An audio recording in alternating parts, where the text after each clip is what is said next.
Take a girl and a guy, and they fall madly in love and form a family. Sprinkle in some counseling degrees and a doctorate, a dream of transforming relationships as we know it. And 20 years later, we give you power couple Dr. Ray and Jean Katkodian. And this is their podcast, Couples Synergy.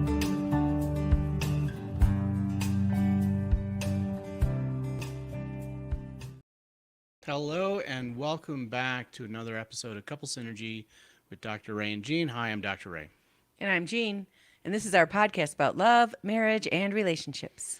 Be sure to check us out online at couplesynergy.com or on Facebook, Instagram, YouTube, Twitter, and LinkedIn at Couple Synergy. And please subscribe to our podcast, leave us a review, or send us any suggestions on topics you'd like to hear more about. We are live right now, so join our discussion with questions or just to say hi. And now on to Couple Synergy, an in-depth look at love, marriage, and relationships, where we bring you our experience helping thousands of couples transform their relationships for over 25 years. You know, everyone says you should work on your relationship, but nobody teaches us how. So we've created this podcast to teach people what they can do to create the relationship they've always dreamed of with the partner they fell in love with. On today's episode, we are talking about the 5 T's needed to fall in love again with your spouse. The 5 T's needed to fall in love again with your spouse. I think this is a pretty important topic. And, you know, this was actually prompted by a publication that, you know, wanted us to write about it. But first, before we do that, before we talk about that, I just wanted to give a shout out to someone that made a comment on our YouTube channel. And they had made a comment on our episode 265, which was menopause and its impact on relationships. Yeah. That was with Kristen Mallon as a guest. And she said, this interview answered so many of my questions about menopause. Why doesn't my doctor talk to me about this? I'm encouraged to hear that finally this company is giving women the focus and attention needed. I'm sharing this with my 4 sisters. Thank you. Yeah, Yes. Menopause is a big deal. It is very non-understood, not misunderstood, but it's just, there's not a lot of awareness. Definitely misunderstood. And it's a big deal.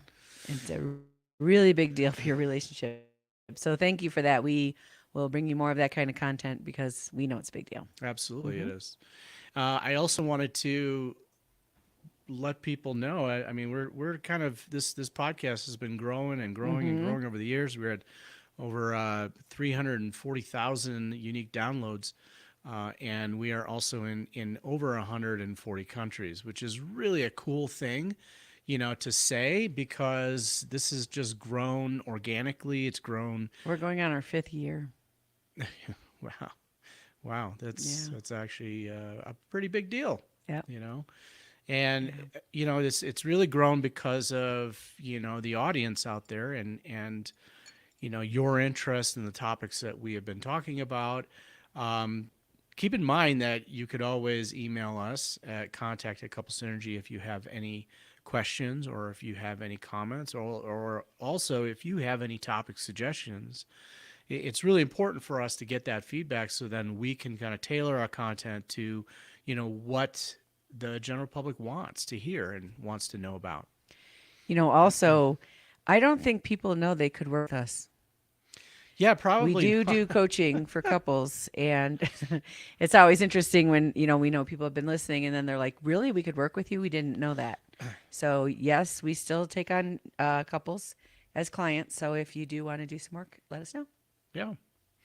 So on to the 5 T's. These are our 5 T's that are needed to fall in not love. in any particular order. No, this is not like you have to have 1 before 2 or 3 or whatever. Or importance.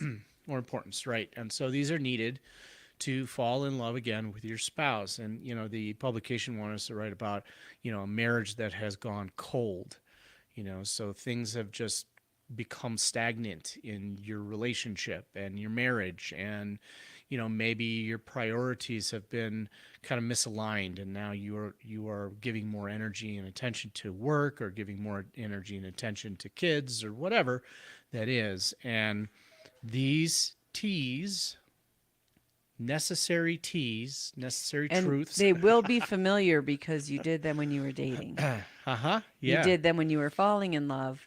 And the behaviors that bond us and make us connected and form a relationship are also the same behaviors we need to reignite a relationship or, get more connected. Are these capital T's or lowercase Capital. T's? These are capital T's. T's, Capital T means it's universal. right? Small t means it's for a specific relationship. These are capital T's. Capital T's. This is not going to change no matter what relationship you're in. No. Yeah. But if you're in a stagnant marriage, this can definitely help you get out of it. So the first T that we wanted to talk about is time. Time, right? So we have spoken about quality time in the past on other podcasts, but that is the first T, is that most couples are not spending enough time with each other. And as you know, the more time you spend with someone, the more you get to know them, the more you connect with them, the more you bond with them, the more you respect them, right? That's huge. Well, we typically get paid by our time, right? By the hour. Even if your salary, you're still required to put in a certain amount of hours because that's the value you're putting into your work. Yeah. And when we're talking about time, we're not talking about time that is family time or socializing with friends time. Mm-hmm. We are talking about time, just the two of you, face to face, no screens, and no logistical type of conversations, no problems. I really want. We could talk about that in a little bit, but that's an important thing, is to make sure that your time is something that's fun. Yeah, don't think that quality time or time together is going to be spent just running errands, right? Going to Right. the store or something like that. Or even, when we're talking to couples and working with them, we tell them that watching TV together doesn't count because they're not really spending time with each other, spending time with the TV. It is interesting if you spend a lot of time on your phone, and so does your partner. Being on a single screen together feels more connected than being on your phone in your own world. So it feels that way, but that's really not the kind of time we're talking about. And this isn't coming from us. This is research. John Gottman's research says that couples should spend 5.5 hours per week together in this quality time that we're talking about. But, that's not very much time. Like, really it's isn't. very doable. Yeah. Very, very doable. And most people are not doing it. Just so you know, most people that we know that are coming to us for help are absolutely not even spending 2 hours a week together, just the two of them. And spending time with other couples or other friends, that is not the kind of time we're talking about. We're talking about time invested in your relationship, mano y mano, face to face. Is that what mano y mano means? Yeah, one-on-one. No. I always thought it meant like man to man. Debatable. I don't think it is. I just think we don't know. Mano y mano. Yeah. We'll come back to that. Yeah. Okay. All right. The second T, Is talk. talk. All right. You can sit there across from each other at a dinner table and not talk. And we've seen couples do it. We've seen couples do it in public. Yeah. for Right? Sure, yeah. At restaurants, Yeah. you'll see the couple and they'll actually be on their phones, sitting across from each other at dinner and not even talking. It's We're going Yeah. to do another podcast on this idea, but remember I that had- couple in Ireland? yeah, We were sitting right next to them, Yeah. and he was on his phone talking to someone else the whole the time. whole time, and she was sitting there Eating their dinner. eating their dinner. So, we were talking earlier today about the lazy brain. When you talk about the masculine and feminine brain in communication, the male brain doesn't really hear and doesn't really speak. Yeah, They're like, pretty much. and that's at its full laziness. If a a guy is not developing himself, because these are fluid things. You can definitely become a good communicator and a good speaker and a good listener. Those are skills. They're not just, but if you don't practice those skills, it's really easy for a guy to just sort of go inward and tune the world out and grunt. Well, the to the guy's credit, the male brain is designed to compartmentalize, right? We only use one hemisphere of the brain at a time, and we can't use it simultaneously like women do. So the compartmentalization is kind of a natural default for men, and especially when they are stressed out, they're going to totally shut down and compartmentalize again and compartmentalize their partner in the process. And the average American's pretty stressed out. So Yeah. that's definitely going to interfere with communication. And on the opposite side of that, the female brain, when it isn't regulating itself and it's kind of doing what it wants, it's going to be anxious and talking and talking and talking and really saying nothing.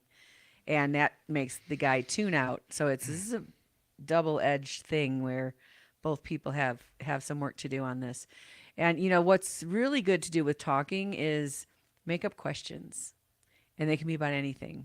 They could be about a vacation you want to go on, or what color is your favorite pair of pants? I don't know. It doesn't really matter. But talk about something new. That's what you did when you were dating. You just sort of explored and you talked about whatever. And that is the kind of communication that's going to change the wiring in your brain and help you feel more connected to your partner.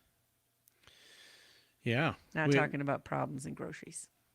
Well, one thing you can try is writing down questions and throwing them all in a hat, and then pulling the questions and asking each other those questions. It could be fun and silly questions. I like one of the questions on one of our exercises is like, if you could have an animal body part, what would it be? What would yours be?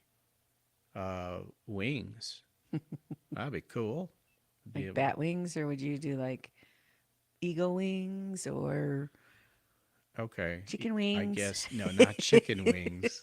Eagle wings, I think, to fly and soar. Ooh, that would be cool. But you could do fun questions like that, or you can do more thought provoking ones, and you can mix it up too. In that way, you can be having conversations that you haven't had in a long time, and that's really important to do. It's also a good idea, like when you ask your partner a question, they can ask you back. And what kind of body part would you want to have as an animal, Gene? I would love, I think, to have the metabolism of a hummingbird, Oh, because that would be fun. you just eat every second. Well, maybe only a part of their metabolism. I don't want to eat every second, but I'd like to be able to not worry about those things. That'd be fun. Got it. Okay. Well, the third T is touch. Touch. Very important.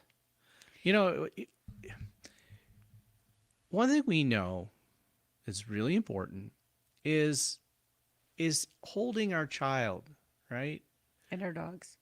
And our dogs, our animals, our pets, right? Giving them this physical affection, not just, positive words of affirmation or validation or encouragement, but actual physical affection is so important for them. We know that it's important. And it's important for us too. It makes us feel good when we do that. It makes our brains healthier and our emotions healthier. And if you listen to the podcast on the one on intimacy that we just did, do you remember the title of that? It's a couple ones ago.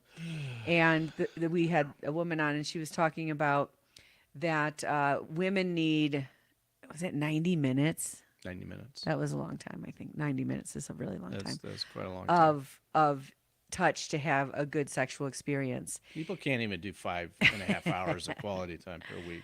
Right. 90 minutes. Yeah. But, if you think about every time you're touched, it releases endorphins and oxytocin, and it calms you down, and it gets you into that parasympathetic nervous system, which is where you're going to have good good communication, good conversations, and good sex. Mm-hmm. You're not going to have good sex if you're thinking about the dishes and the laundry and the kids and work and all that kind of stuff. And so, all those little times of affection, those touch times, help you. It's actually going to help you be less anxious, less depressed, and have a better sex life.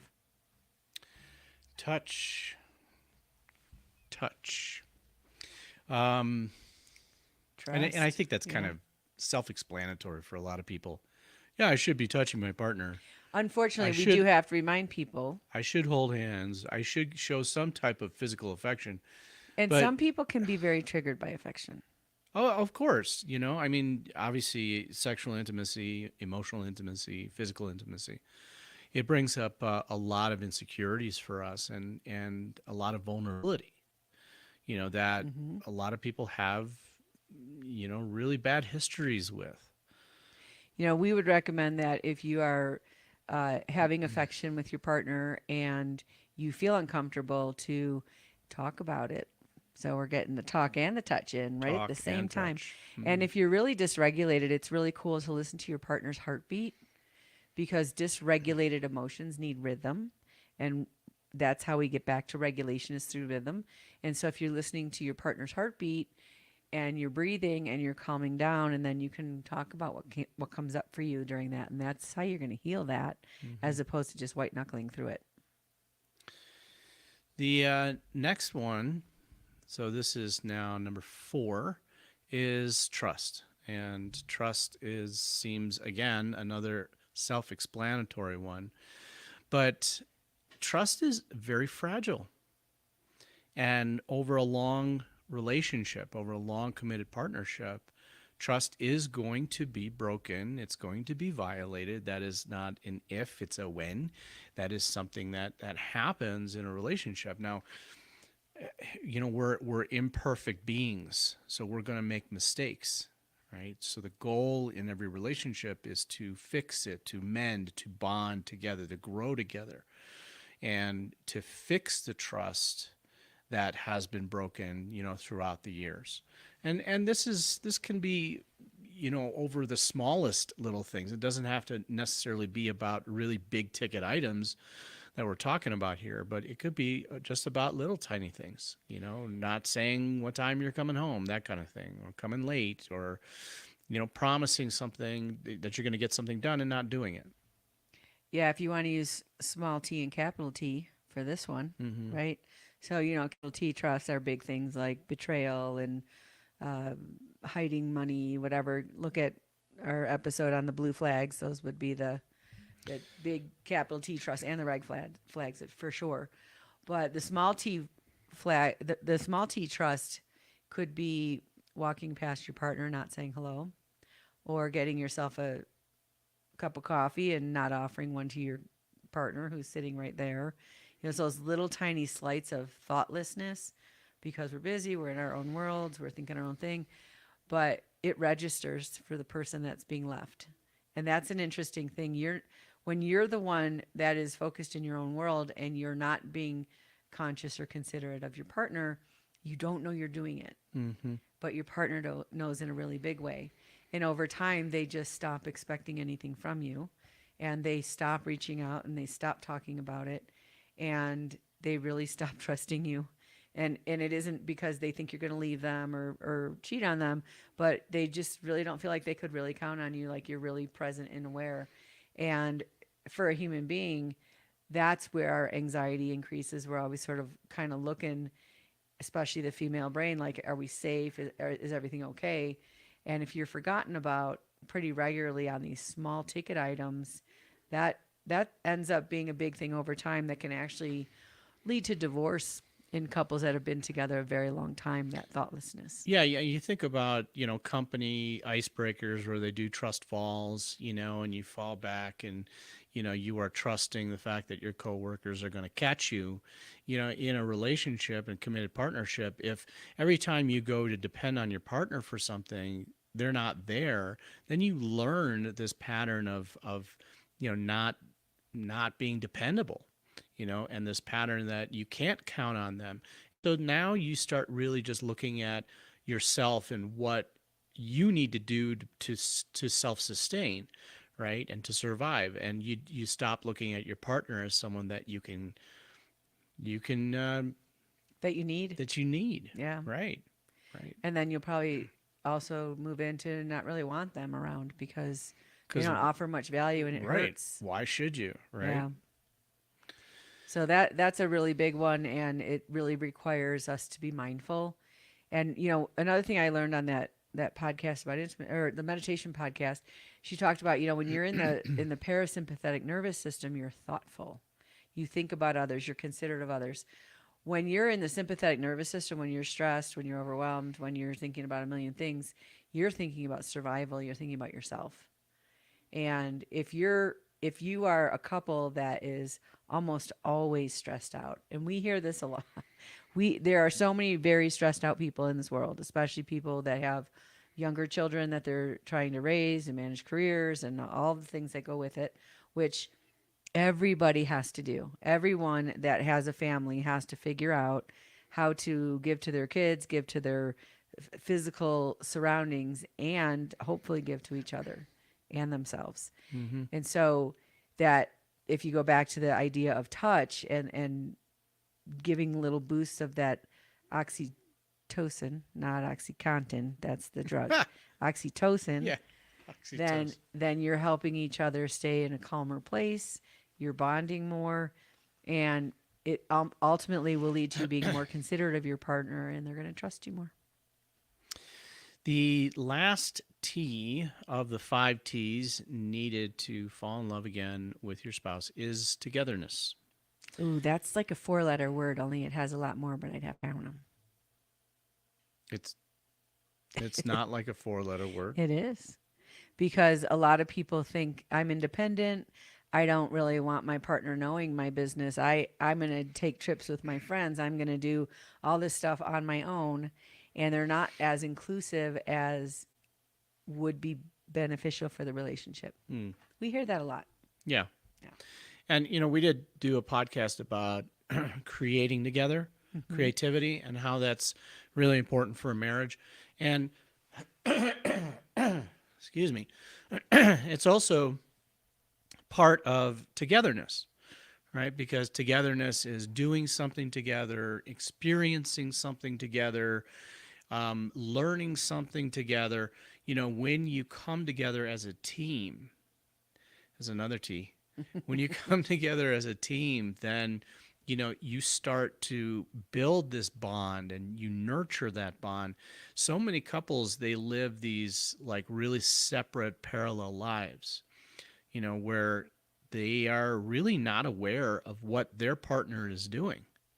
And there's very little intersection in their lives.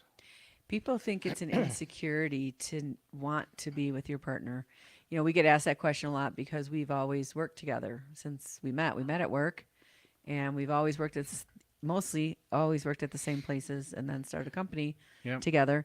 And other couples we know that do the same thing, that work together, they get asked that question too, like, how could you spend that much time with your partner? Yeah. And it really is an investment. When you're disconnected from anybody, maybe you haven't seen someone in like 20 years, it's kind of awkward when you meet them again. It's just the way it is. And so the more that you're spending that time together and investing, the more comfortable and natural and normal it feels. And so, yeah, we get it that it doesn't always feel that comfortable. And, especially if you got into this relationship a little bit older, and maybe you've always had a best friend that you talk to, or, someone, your parents or someone else that you're talking to a lot. And how do you make room for your partner to actually be that person and to move into that space? And maybe this is an unpopular thought, but why wouldn't you want your partner to be your best friend? And why wouldn't you want them to know everything about you? Not because they're checking up on you or whatever, just because you want them to know you and you want to know them. And so, we're big proponents of that togetherness with everything, with our time, with our finances, with our creativity ideas. And of course, if you've been following us for a bit, we love to travel. Mm-hmm. So we're also big proponents of doing new things together, because that forms different pathways in the brain that make you feel connected. And those shared common experiences, beautiful. You can't get more bonded as a human being than doing shared experiences together, something new and exciting. Speaking of shared experiences and travel, another T. We went on a trip to Ireland. Not a T, that's an I. Right, it's an I. So that was for our last anniversary, and you can actually see it on our YouTube channel. We did a little synopsis of the tour. Another T.